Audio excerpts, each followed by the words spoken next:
prometo que eu não passo da meia-noite, tá bom? Amém. Alguém trabalha amanhã? Amém. Eu também trabalho. Brincadeiras à parte, eu sei que você vive livro dos 5 Reis, capítulo de número 3, verso de número 14.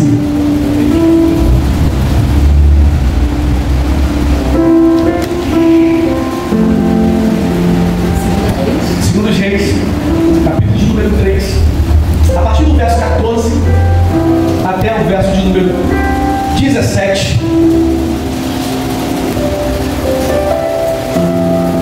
Quem achou diz amém. Amém. Diz assim a poderosa palavra do Senhor.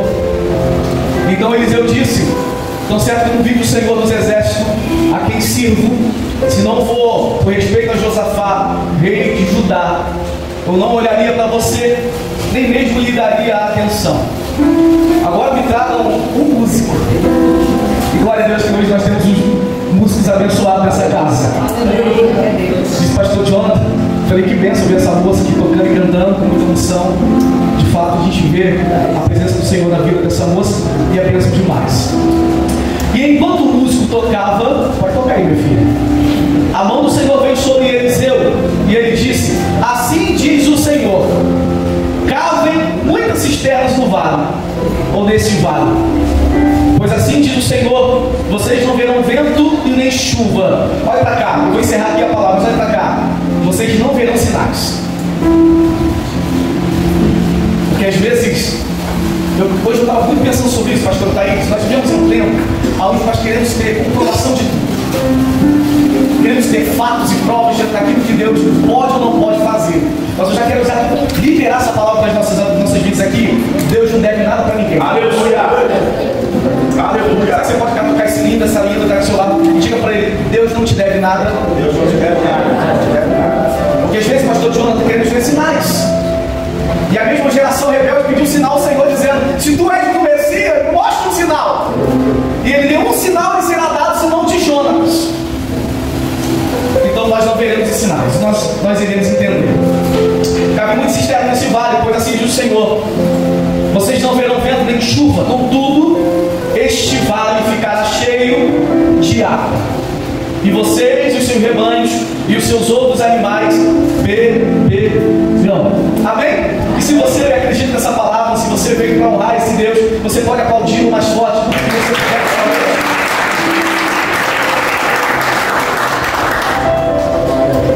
Em outra oportunidade, eu já liberei essa palavra na minha igreja, e de uma forma muito poderosa, mas a palavra do Senhor ela é renovada cada dia, e para cada dia, e para cada situação, o Senhor nos revela algo de uma maneira específica, um pouco específico, um tempo específico e com uma noite específica. E eu acredito que nós estamos em uma noite específica, em tempo específico, para experimentar aquilo que o Senhor irá liberar sobre as nossas vidas. Já posso ouvir um amém por isso?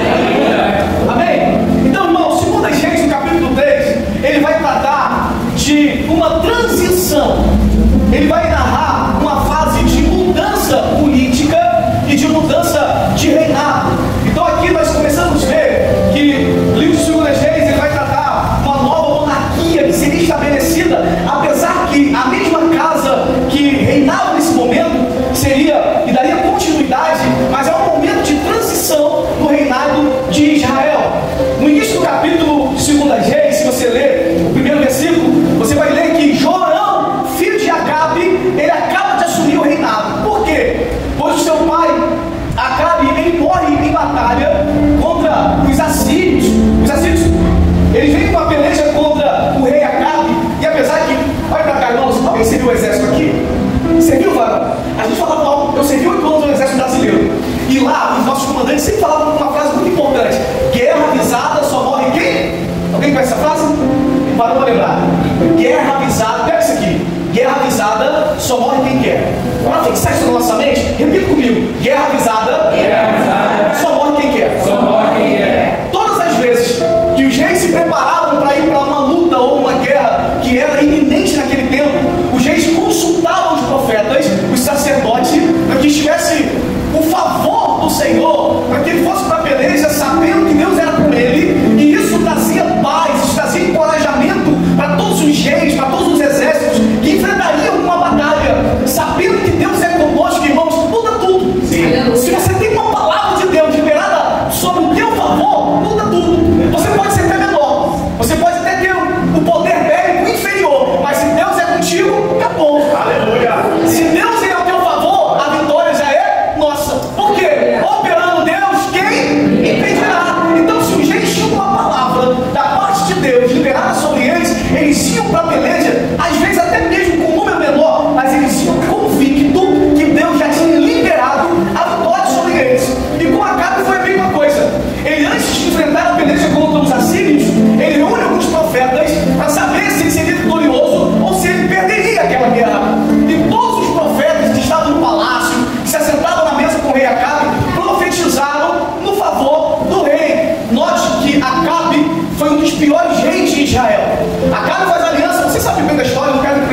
sabendo que o rei era um rei idólatra, mesmo sabendo que o rei vivia uma vida de pecado, mas ninguém tinha coragem de trazer uma palavra de confronto, ninguém tinha coragem de trazer uma palavra de arrependimento, mas todos eles profetizavam a favor do rei, passavam a mão nas costinhas dele para massagear o rei do rei, mas havia mas tinha um que não se dobrava. Havia um que não se movia segundo o que a multidão estava dizendo. E esse homem chama profeta Micaías. O profeta Micaías não faz questão de se assentar em determinadas mesas. Não falou muito sobre mesa. Mesa é benção, pastor Jonathan. Mesa edifica, mesa consola, mas tem mesa que é destruição. Há muitas mesas de edificação com pessoas certas, com pessoas que cumprem princípio. Essas mesas são de edificação, mas tem muita mesa que tem destruído o casamento, destruído relacionamentos, destruído a amizade. Em Salmo vai dizer que nós não devemos nos assentar em rodas dos escarnecedores. A Bíblia fala, irmãos, que a fé ela vem pelo ouvir e ouvir. Da mesma maneira que a fé vem pelo ouvir, a disposição também vem pelo ouvir. Você quer ver uma coisa? Uma pessoa que está passando por um momento delicado no seu relacionamento conjugal, amizade, em qualquer outra área, dependendo do conselho que ela ouve, dependendo da palavra que é ministrada no coração dela, aos ouvidos dela, ela vai tomar uma atitude, ela vai tomar uma decisão baseada no que ela está ouvindo. Porque toda pessoa que está debilitada, fraca ou emocionalmente abalada, ela quer ouvir uma palavra que vai dar um norte para ela. E dependendo da mesa que ela se assenta, ou será um caminho de bênção, ou será um caminho de maldição, irmãos. É por isso que às vezes Deus ele te cobra para que você se afaste de determinadas mesas, que Ele te afaste de determinados ambientes, porque são ambientes tóxicos, são ambientes que contaminam, são ambientes que nos levam para um caminho de destruição. Pastor Diogo prestou com muita autoridade e com muita ousadia sobre pessoas com aliança. Porque, irmãos, quando nós andamos com pessoas de Deus, às vezes a situação está tão complicada, não há clareza, mas se nós caminhamos com pessoas de Deus, essa pessoa sempre tem uma palavra revelada da parte do Senhor. E esse profeta Micaías vai até o rei Acabe, onde todos disseram para ele que ele venceria, ganharia aquela batalha, e ele foi o único que disse: se tu for, tu morre. Porque o Senhor está colocando fim no teu reinado. Mas 10 pessoas disseram que ele seria vitorioso, e só tem um dizendo que não, eu vou ficar com 10. Não é porque todo mundo está dizendo que sim, irmãos, parece ser verdade. Nós vivemos em um tempo de tantas sofismas, os discursos até parecem ser verdade, mas não é verdade.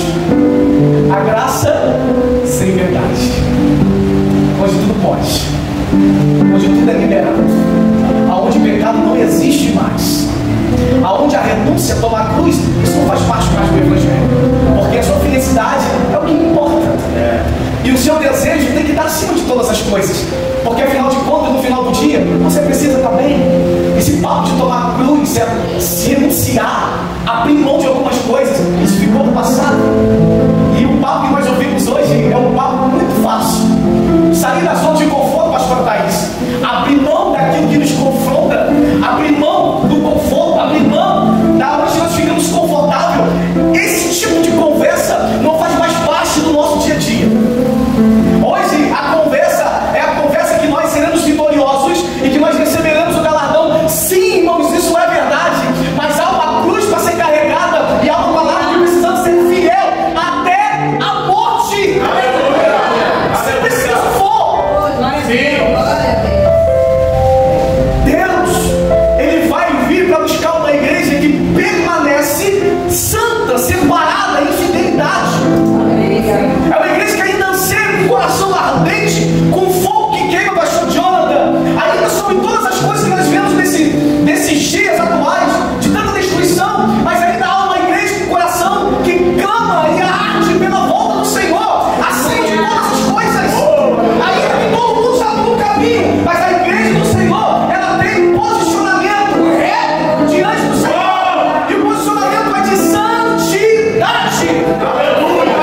E uma flecha lançada no campo de batalha encontra um coração soberbo. Uma flecha lançada no campo de batalha encontra um coração endurecido. Uma flecha lançada no campo de batalha encontra um coração de uma pessoa que não é quebrantada, de uma pessoa altiva, de uma pessoa que acha que pode tudo porque tem um poder na mão. Mas deixa eu dizer, se Deus quer abater, Ele vai abater, irmãos. Se Deus quiser tirar, Ele vai tirar. Se Deus quiser que você perca, você vai perder. E o rei Acabe, então ele morre no campo de batalha através de uma flecha, mesmo disfarçado de um soldado. E agora, chegamos então ao 2 Reis, no capítulo de número 3.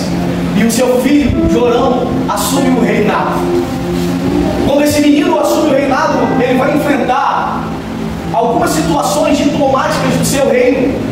Porque Acabe, apesar de tudo isso que eu falei para os irmãos, Acabe teve um reinado de vitória, irmãos. Não pense você que Acabe, por mais que ele pegou um caminho errado, mas aparentemente o seu reinado foi um reinado de sucesso. Ele ganhou muitas pelejas, ganhou muitas batalhas. Havia reinos que eram submissos ao reinado de Israel. Alguns reinos que foram derrotados por eles tinham que pagar tributo a Acabe todo ano. E um desses reinos, sabendo que agora Acabe é morto, os moabitas, eles agora vão tomar uma atitude diplomática dizendo: eu não vou mais pagar tributo porque Acabe está morto. Eu não tenho aliança com você, Jorão. A minha aliança era com seu pai, mas seu pai agora está morto. A minha nação não vai mais se submeter ao teu reinado.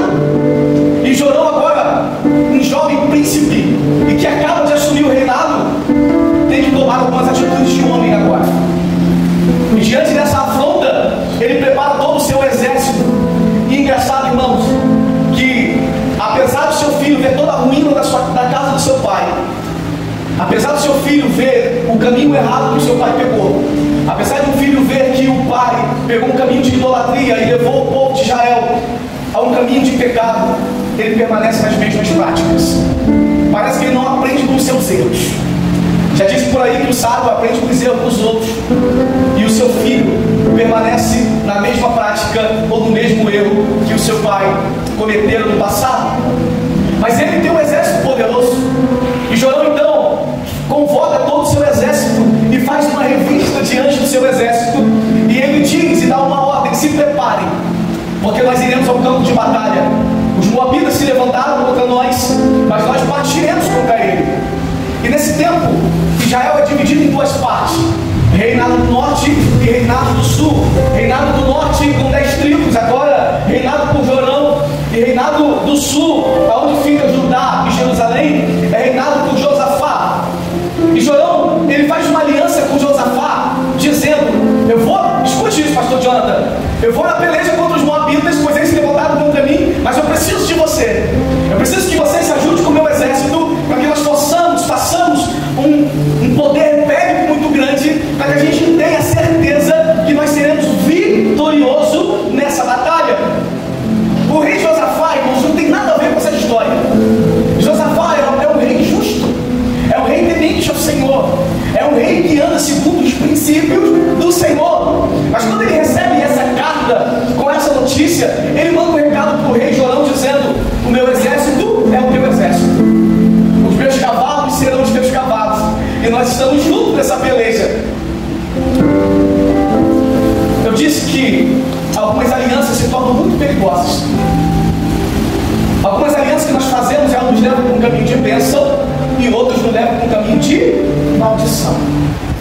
Essa aliança de Jorão com Josafá não era uma aliança da parte do Senhor, não era uma aliança direcionada da parte de Deus, era uma aliança baseada no desespero, era uma aliança baseada no fracasso de um pai, e que agora ele precisa mostrar para o seu povo que é forte, e que com uma conquista, uma vitória, traria novamente a honra, traria novamente o respeito que Israel tinha perdido. E eu vejo que Josafá faz uma aliança com pessoas que não deveriam fazer. Ele está andando com pessoas que não deveriam andar. E olha para cá, irmãos, uma coisa que começa errada vai terminar errado. Não tem jeito. Não tem jeito. Tudo que começa errado vai terminar Errado, irmãos. Eu disse isso é engraçado. Os meus pais sempre me ensinaram sobre relacionamento. Eu estou casado há 10 anos, irmãos. Aproveitar esse momento, minha esposa não pôde vir, nós temos uma bebezinha em casa, eu estou um pouco frio, eu fico um pouco incomodado, fico em casa quietinho, por isso ela não pôde vir.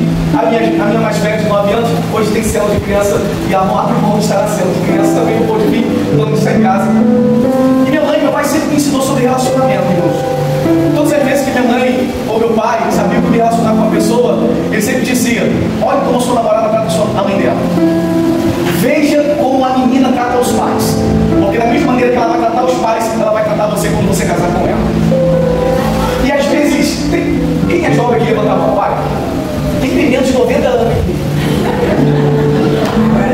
Ela vai te pegar. Quando a gente é jovem, a gente é muito movido à emoção, sim ou não? Sim. Aí a gente namora com pessoas, irmãos. Eu sei que você conhece pessoas assim.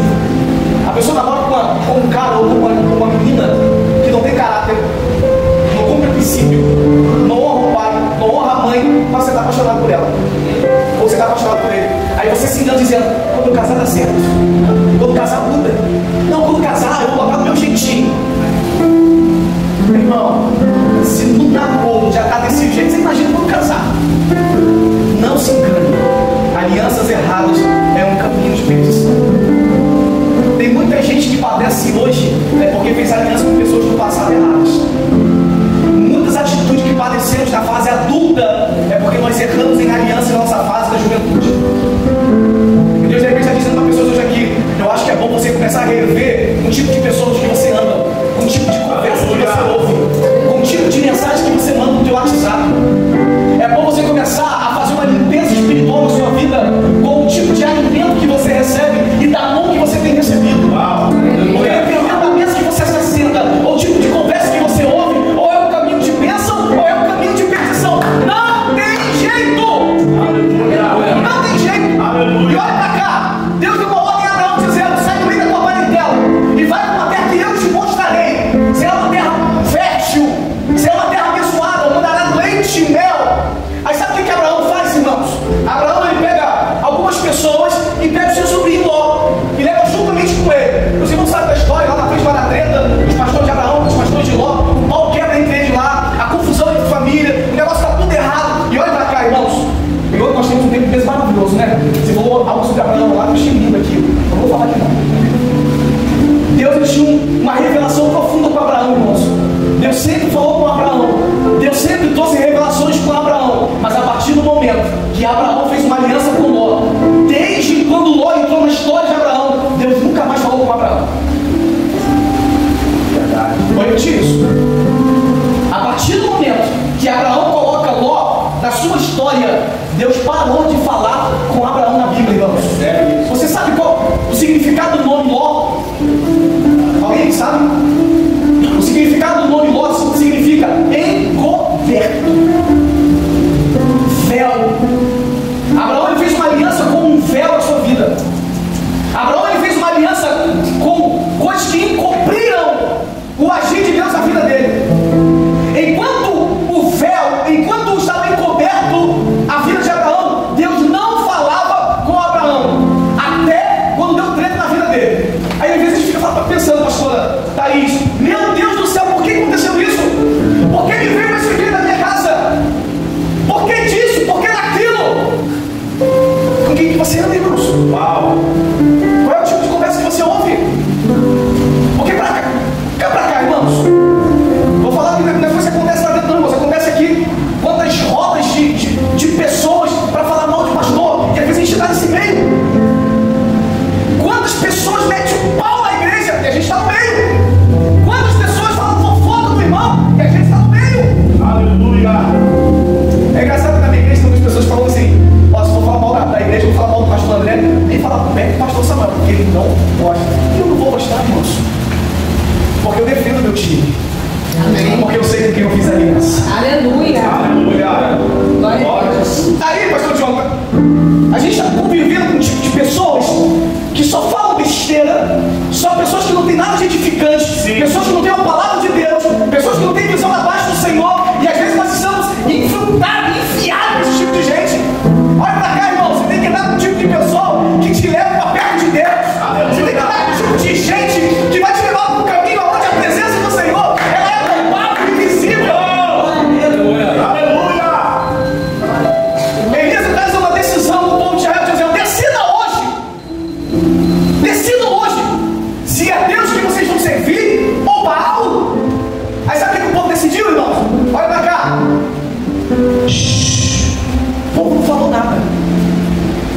decidiram nada.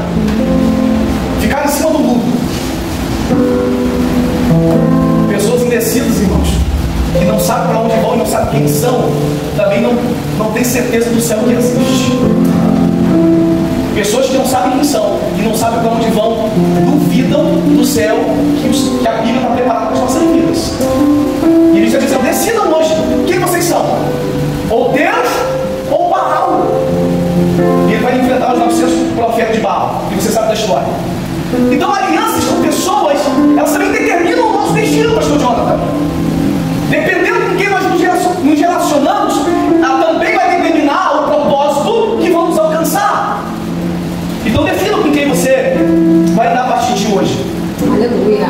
Então, Josafá vai dizer para Jorão: Jorão, nós vamos por onde? Qual caminho nós vamos pegar? E ele disse: nós vamos pegar o deserto de Edom, porque Edom também ele está conosco nessa batalha. Então, a partir de agora, são 3 reis, 3 exércitos, com um só propósito. Ainda que errado, mas um só propósito. O exército é preparado, os mantimentos são separados, e eles começam agora a marchar em rumo a Moabe, para a grande batalha. E a Bíblia diz que eles estão marchando em direção ao deserto de Edom. E no deserto de Edom, aquilo que era para ser 7 dias de caminhada até o vale dos Moabitas, a Bíblia diz, irmãos, que por algum motivo eles ficam perdidos. Toda aliança errada pega um caminho perdido. Não tem como dar certo, irmãos. Não tem como dar certo uma aliança errada pegar o caminho certo. Agora, 3 reis estão perdidos num caminho que duraria 7 dias, mas que agora se passaram esses 7 dias e eles não sabem para onde vão ou qual direção pegar. E olha para cá, a água, a comida, pastor Jonathan, ela foi calculada e planejada por aquele período de tempo.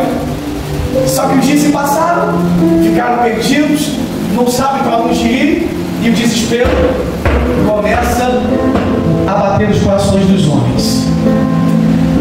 Se tem uma coisa que deixa a gente desesperado, é fome, irmãos. Quem aqui fica com fome fica desesperado?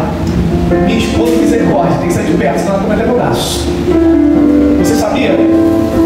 Fizeram alguns engenheiros alimentares fizeram uma pesquisa. Você sabe que tem uma teoria da conspiração que há algum tempo da história o mundo não vai conseguir produzir comida suficiente para toda a população do mundo. Já ouviu isso?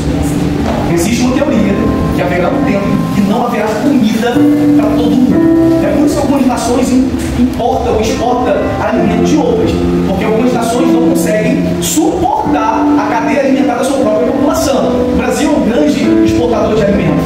Graças a Deus nós temos um país fértil, abençoado por Deus. Já dizia aquele cantor, né? Brasil, não sei o que, abençoado por Deus. Só tem crente aqui. Meu Deus, que bom. O povo está desesperado com comida. Deixa eu voltar para a história. E alguns engenheiros alimentares pegaram alguns ratos, e ratos são sempre cobaia, né?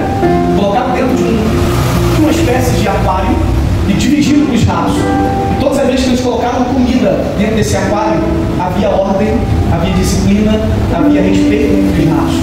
O marido que era casado com a Maria ficava com a Maria. O João, que era com a Betânia, ficava com a Betânia, enquanto havia comida. No dia seguinte, não colocaram comida, eles começaram a perceber que havia uma movimentação estranha dentro do aquário. 2 dias sem comida, o negócio já ficou meio diferente. 1 semana, os ratos sem comida começaram um comer ao outro. Tamanho é o desespero por falta de alimento. Não sei se você sabe, irmãos, mas se a gente for submetido há muito tempo sem comida, a gente volta a ser bicho.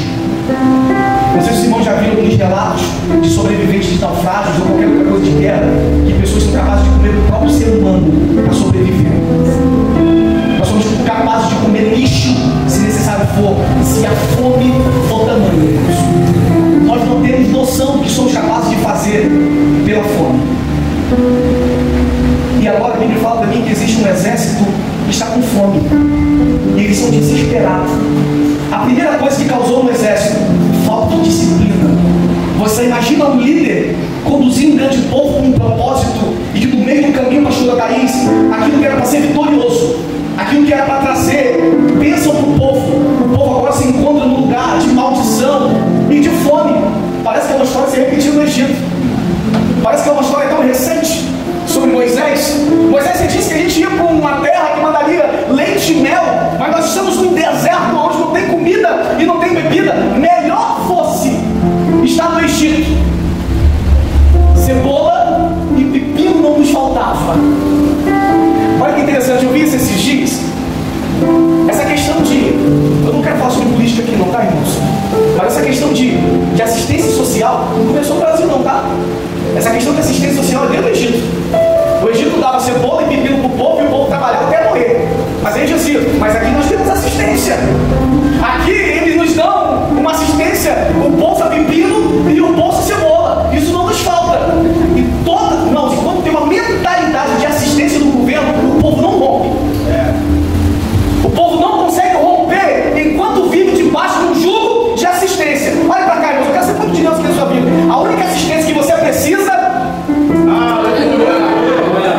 se tem uma coisa que serve para revelar o nosso caráter ou os nossos princípios, são os dias difíceis. Os dias difíceis não são para nos colocar à prova, não é sobre isso. Mas os dias difíceis são para revelar o nosso caráter com Deus. Aleluia. Os dias difíceis fazem parte da pedagogia do Senhor na vida cristã, irmãos. Aleluia. Há duas casas, uma edificada na rocha, outra edificada na areia. As duas casas são as mesmas, são usados os mesmos materiais. O que difere uma da outra é o solo, mas é a mesma casa. E nas mesmas casas acontece: a chuva cai, o vento sopra, os rios transbordam e as águas batem contra as duas casas. Mas a única que fica de pé é aquela que é edificada sobre. Então olha para cá: a chuva, o vento e o rio só serve para revelar quem é a casa. Aleluia. Porque se a chuva não cai, o vento não sopra, o rio não transporta e bate contra aquela casa, as duas aparentemente são as mesmas. Mas é quando o desespero chega, é quando a luta aparece, é quando a escassez ela bate na nossa porta e nós não temos com o que fazer, é que nós nos revelamos quem somos no Senhor. E é exatamente esse tipo de situação que Deus está te dizendo. Eu quero que você esteja nesse exato momento. E às vezes, pastor Jonathan, nos parece que nós estamos vivendo um momento errado da vida. Parece que Deus, isso não é para mim, não, irmãos, é para você. Não rejeita aquilo que Deus está enviando na tua vida. Aleluia. Às vezes Deus está soprando sobre a sua casa, chovendo sobre a sua casa, os rios transbordando sobre a sua casa, e a gente quer rejeitar tudo isso. E Deus está dizendo: sou eu que estou mandando. Será que você quer rejeitar aquilo que eu estou enviando? Aleluia. O vento, a chuva e os rios, ela só serve para revelar aonde essa casa está estabelecida. E é nesse exato momento, irmãos, que os meninos são separados dos homens. É aqui que a gente vê quem é o homem de Deus, quem é a mulher de Deus.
esposa.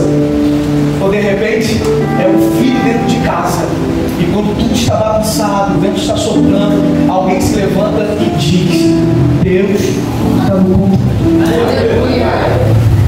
Ele não perdeu o controle da situação. Glória a Deus.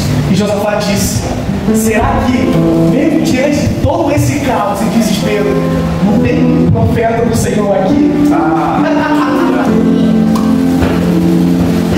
Mesmo diante de todo esse caos e desespero, será que não tem um profeta do Senhor aqui? Você não entendeu? Eu vou explicar isso para você. O rei Josafá não estava negligenciando a sua realidade, não. O rei Josafá, ele tinha certeza da realidade dura, difícil e caótica do que estava vivendo. Mas mesmo diante de tudo isso, ele sabia que quando uma pessoa de Deus se levantasse e trouxesse uma palavra, tudo mudaria e ficaria em seu lugar. Você está entendendo isso, pastor? Não entendi, vou te dizer, minha filha. As coisas parecem fora do lugar, o desespero parece que bateu, a incerteza, a doença, mas se você se colocar de pé como homem, como mulher de Deus e profetizar, Aleluia. Glória. só que parece que murmurar é mais fácil do que profetizar. Parece que reclamar custa menos do que dobrar o joelho e orar. Porque olha para cá, irmãos, Jorão queria que Deus viesse e resolvesse a situação dele, mas culpando Deus. Josafá, ele tomou outro caminho, ele reconhece toda a situação e reconhece que Deus é o único que pode mudar. Olha para cá, irmãos, Deus, apesar de morar nas alturas, nós não subimos para ter com Ele, mas descemos nos graus da oração para ter relacionamento com Ele. Jorão queria estar no mesmo patamar do Senhor nas alturas, mas Josafá é o tipo de pessoa que se humilha na presença dele. E sabe que quanto mais desce nos graus da oração, ele sabe que é por favor e a resposta é uma opção favorável à sua vida. Aleluia. Provérbios 24:10 diz: se você vacilar no dia da tua dificuldade, como é limitada a sua força. Se você vacilar no dia da sua dificuldade, como é limitado a sua força. E quando o soldado escuta sobre o profeta daquela região, alguém conhecia um profeta. E esse soldado vai em direção a Josafá e vai dizer: eu conheço alguém, o profeta Eliseu. Aí aquela conversa que a gente estava tendo na mesa ontem, olha que coisa linda. Mas não é só o profeta Eliseu, é o profeta Eliseu carregado de credenciais. Olha que coisa linda. Eu conheço alguém, o profeta Eliseu, aquele que deitava água na mão de Elias. Aleluia. Aqui é a diferença. Então olha para cá. Pastor João falou isso ontem, o professor estava falando para o outro, estava meu Deus, como é que eu vou pregar isso aí amanhã lá? Se isso eu ia estar falando tudo. Nós vivemos um tempo, irmãos, onde cada vez mais pessoas se levantam por aí, mas você não sabe quem ele serviu, de qual casa ele veio. Ele está serviu quem, irmãos? Deitou água na mão de quem? Quem foi que ungiu? Quem é teu pastor? Qual é a tua casa? Eu não sou de casa nenhuma.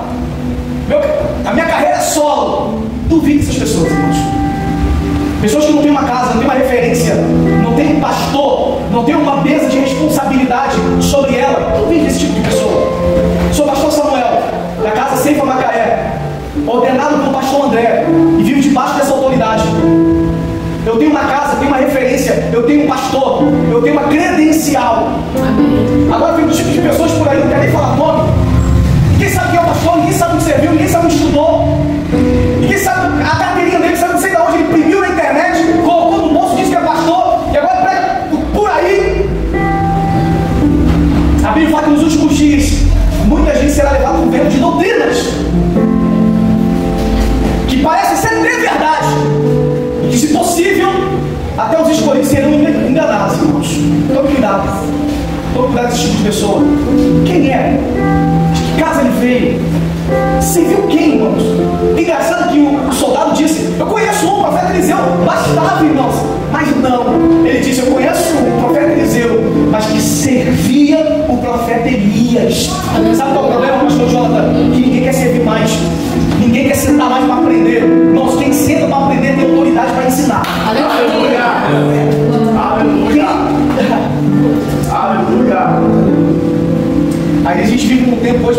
difícil disciplinar alguém, porque todo mundo já sabe tudo. Eu já estou pronto. Ouviu meia dúzia de palavras, não, eu já estou pronto. Eu vou seguir meu ministério. Cuidado, irmãos. Cuidado. Porque quando o menino vai para o campo trabalhar, ele corre um grande risco de morrer. O filho da mulher sunamita. Deus deu presente para ela ali, de um menino. O menino tem que estar no campo não, irmão. O menino tem que estar em casa aprendendo. Ela mandou o menino para o campo. Aí o menino no campo trabalhando. Menino! Estava preparado, ainda não tinha resistência.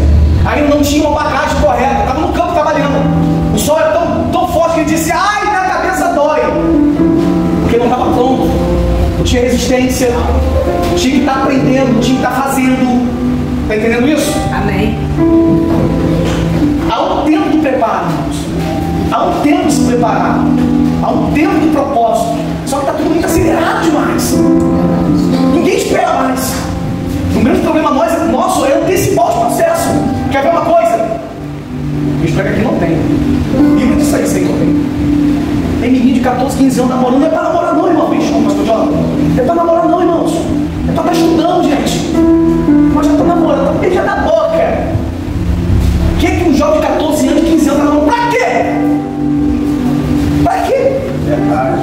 Aí a gente antecipa o processo para agora, que você não está preparado, você não tem maturidade espiritual, mentalidade, responsabilidade. Aí a gente sofre uma consequência lá na frente, pastor Thaís. Fala assim, meu Deus, por que eu estou passando tudo isso? Oh, abençoado. Você não esperou o tempo de Deus? Aleluia. Quando Deus diz você senta e aprende, você já está aqui. Eu já estou, tem uma fala muito legal aí, né? Eu já estou dando aulas. Misericórdia. Misericórdia. Mas nós estamos vivendo esse tempo de aceleramento. Está tudo muito rápido, tudo muito corrido. Não temos tempo para nada. A gente anda desesperadamente, desenfreado. Será que Deus não está querendo te parar um pouquinho? Você vai aprender? Será que você pode aplaudir, Senhor? Enquanto eu vou beber uma água aqui? Estou terminando. Fica chateado, pastor, não. Eu conheço um. O profeta Eliseu, que serviu o profeta Elias. Pelo amor de Deus, manda chamar esse homem. É ele que tem a palavra. Chama esse homem para cá, para que ele possa nos direcionar. Eu disse, cadê alguém que falou na igreja, né? Eu disse na igreja, irmãos, que nem toda resposta de oração ela vem da maneira que nós esperamos. Vou repetir isso. Nem toda resposta de oração ela vem da maneira que esperamos, mas vem da maneira que precisamos. Amém. Mais uma vez. Nem toda resposta de oração vem da maneira que esperamos, mas vem da maneira que precisamos. Porque às vezes nós idealizamos algo na nossa cabecinha e achando que Deus ele vai se moldar conforme o nosso intelecto. Deus é maior, irmãos. Infinitamente maior daquilo que pensamos ou imaginamos. Muito maior. Mas que às vezes o agir dele é diferente do que esperamos, mas o agir dele é o certo. E isso basta. Amém. Então chama esse profeta. E o profeta Eliseu vai no campo, no deserto. Toda vez que a palavra deserto ela é apresentada, ela nos remete a algumas coisas. O deserto ele simboliza escassez, sim ou não? O deserto simboliza dificuldade, sim ou não? O deserto simboliza provação. O próprio Jesus ele foi provado no deserto. O povo ele foi testado e aprovado no deserto. O povo é provado, né? Se fosse aprovado não daria 40 anos. Então deserto, toda vez que falamos a palavra deserto, vai nos remeter a provação, dificuldade, escassez, luta, tentação. E é exatamente nesse lugar que o profeta do Senhor vai encontrar aquele povo assustado, desesperado, por que não dizer sem esperança? E ele vai dizer, quando ele se encontra com o rei Eliseu foi um rei que combateu ferozmente o reinado de Acabe.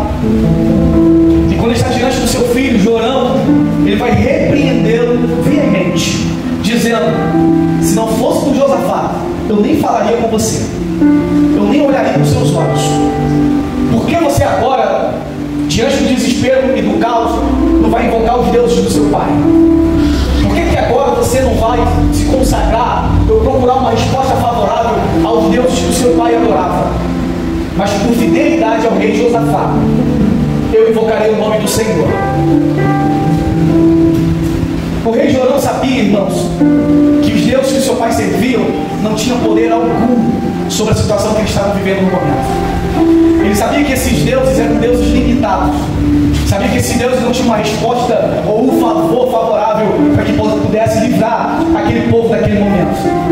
Mas Josafá sabia que o profeta do Senhor tinha uma palavra que poderia mudar a situação de água. Uma palavra liberada dos céus, irmãos, ele pode mudar um deserto e se transformar em manancial de águas. Vamos pro final? Os irmãos quiserem ficar de pé, fique de pé para a gente encerrar.